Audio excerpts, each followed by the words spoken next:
میرے بھائیوں، تھوڑی دیر کے بعد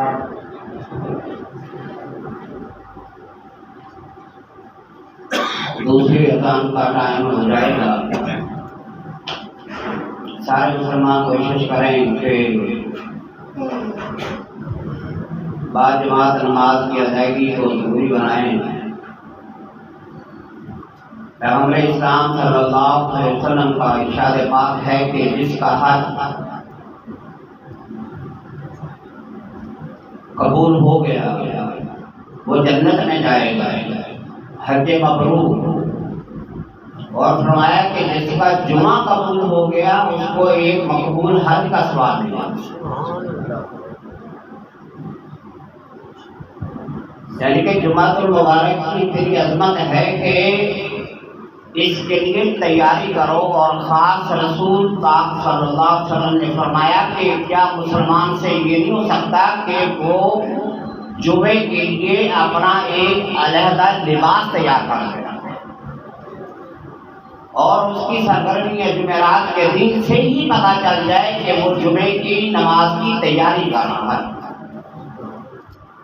الغسل واجب یوم الجمعہ علی عبد المطلب، جو بھی شخص بالغ رہے گا اس کے لیے ضروری ہے کہ نہایا جائے۔ نہانا،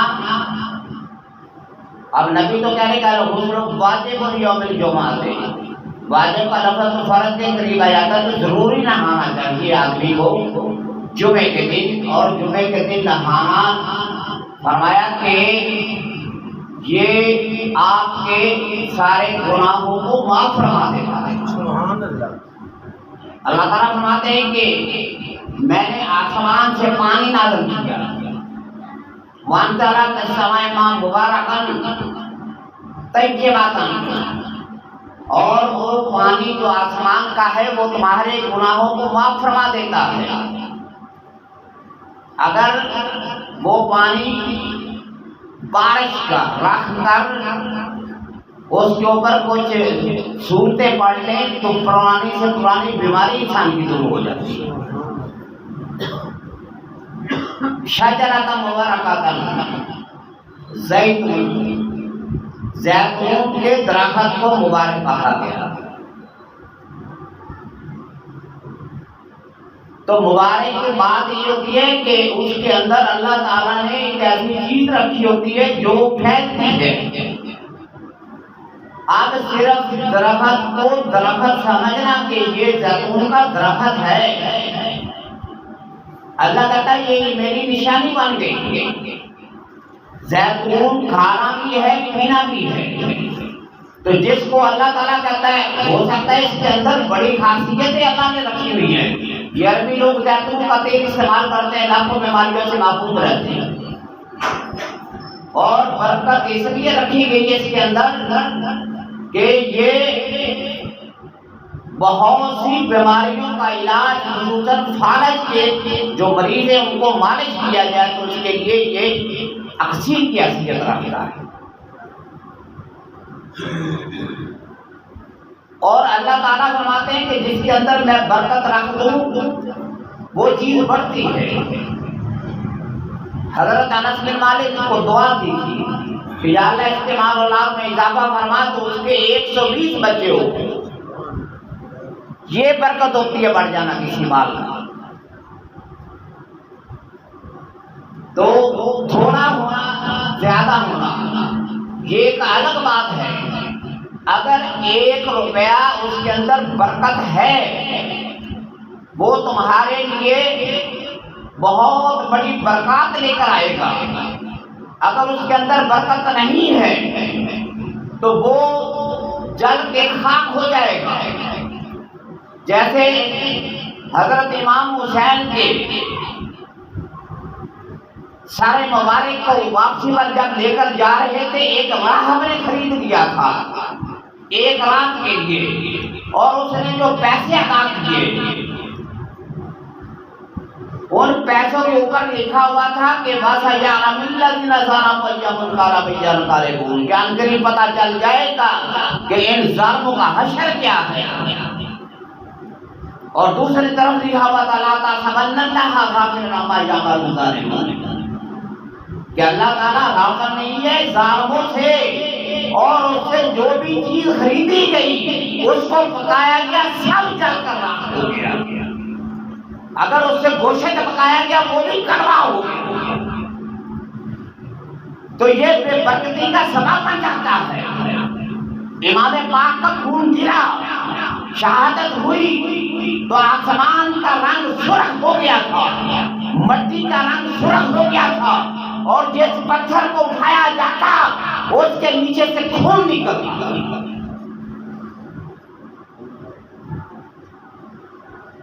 اور یزیدی لشکر جب جا رہا تھا تو راستے میں جب انہوں نے اونٹوں کا گوشت کھایا تو جتنا پکایا تھا سب کا سب کڑوا ہو گیا۔ یہ سارے لوگ ایسے تھے۔ ابن زیاد کے دربار میں سے یہ لوگ پیٹ کے پجاری، یہ دنیا پرور اتنے تھے کہ ایک آدمی ایسا کہ جس نے ایک آدمی اس نے پتہ نہیں کس نیچے سے خریدا، لیکن 10,000 درہم دے کر حضرت امام زین العابدین کا سر خرید لیا تھا۔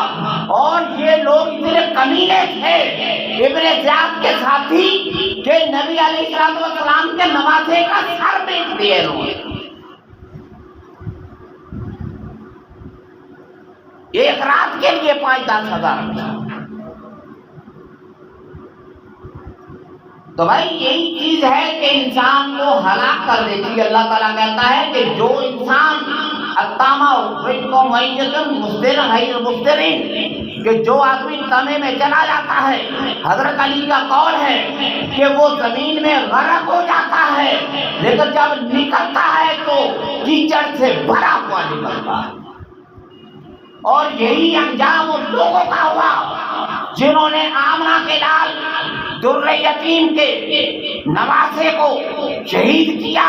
ان سب کا حشر بھی یہی ہوا کہ ابن زیاد کا سر جب مختار کے سامنے لا کر رکھا گیا تو ایک بہت بڑا سانپ آیا جو ابن زیاد کی ناک میں سے داخل ہوا اور اس کی گردن میں سے نکل گیا۔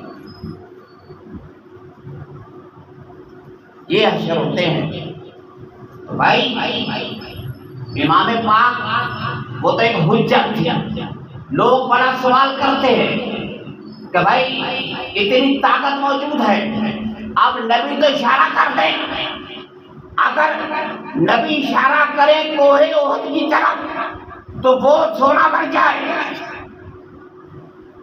میدان کی طرف اشارہ کرے تو سونا بن جائے، جس کو اللہ تعالیٰ حوض کوثر عطا کرے، اسماعیل کے پاؤں لگے تو آب زمزم بہہ گیا۔ تو یہ سارا کچھ ہونے کے باوجود کہ 1,24,000 پیغمبروں کی موجودگی وہاں پر ہونا ثابت ہے، تو یہ کیا تھا؟ یہ صرف اللہ تعالیٰ نے دکھایا تھا کہ میں نے جتنی بھی مخلوق پیدا کی ان میں سے ایک ایسا نبی بھی ہے کہ جس کا خاندان، جس کا نواسا اپنے چھوٹے چھوٹے بچوں سمیت طاقت کے ہوتے ہوئے بھی اللہ کے راستے میں قربان ہوتا ہے۔ بھائی ایسا نہیں ہو سکتا۔ اگر امام پاک قرآن میں آتا ہے کہ نبی علیہ السلام نے جب کنکریاں پھینکی وما رمیت اذ رمیت، جنگ بدر کے اندر سارے اندھے ہو گئے، اور جس وقت حضرت علی کو سلایا اور واپسی میں حضرت علی نکلے، انہوں نے سورہ یاسین پڑھ کر لوگوں کے اوپر خاک پھینکی، سارے اندھے ہو گئے۔ یہ ساری طاقتیں موجود تھیں۔ اب یہ چھوٹا سا لشکر اگر صرف ہاتھ ہی اٹھا دیتا تو سارے جتنے بھی یزیدی لوگ تھے جل کر سیاہ ہو جاتے۔ بھئی یہ نظارہ تو پہلے ہو چکا تھا کہ جب حضرت حسن، حضرت حسین اور نبی پاک حضرت فاطمہ نجران کے عیسائی آئے تھے، فرمایا بلاؤ فقل تعالوا ندعو ابناءنا وابناءکم ونساءنا ونساءکم وانفسنا وانفسکم ثم نبتہل. اب جب ایک دن 2 دن 3 دن نبی علیہ السلام کے ساتھ نجران کے عیسائیوں کی بحث ہوتی رہی، کوئی بھی نہ مانا، تو پھر نبی علیہ السلام سے اللہ نے کہا کہ ان کے ساتھ مباہلہ کرو. مباہلے کا مطلب ہے کہ اگر تم جھوٹے ہوئے تو جل جاؤ گے، اگر ہم جھوٹے ہوئے تو جل جائیں گے. فرمایا بلاؤ تم اپنے بیٹیوں کو، تم اپنے اولاد کو بلاؤ.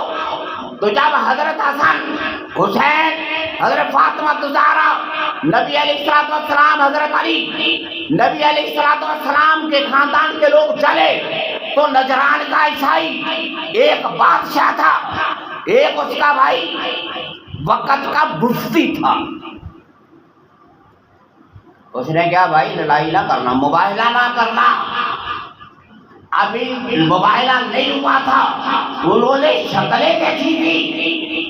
اب جن کی شکلیں دیکھ کر وہ لوگ ڈر گئے اور ایک بھائی کہنے لگا کہ بھائی مباہلہ نہ کرنا ورنہ اس کائنات کے اندر ایک بھی عیسائی قیامت تک زندہ نہیں ملے گا.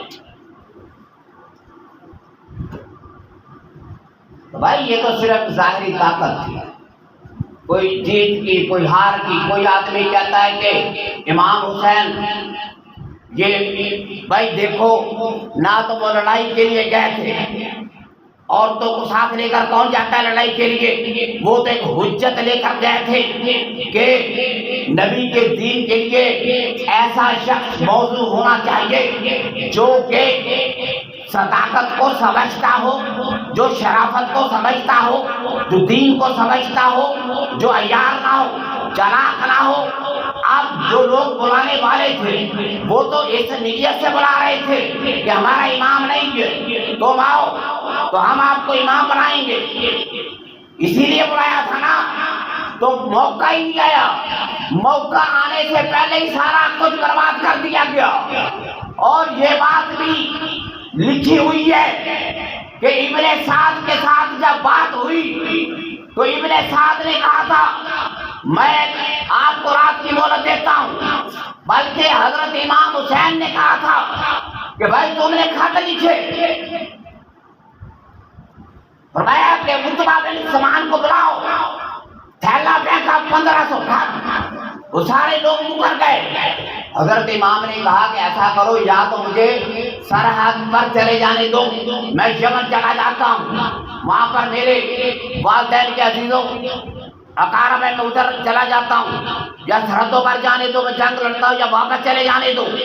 اب تینوں شرطوں میں سے ایک بھی شرط نہیں مانی گئی. انہوں نے کمزور لشکر سمجھ کر رات گزر گئی، 8 کی 9 کی 10 کی، جیسا بھی ہوا بھائی کہتے پانی بند کر دیا گیا.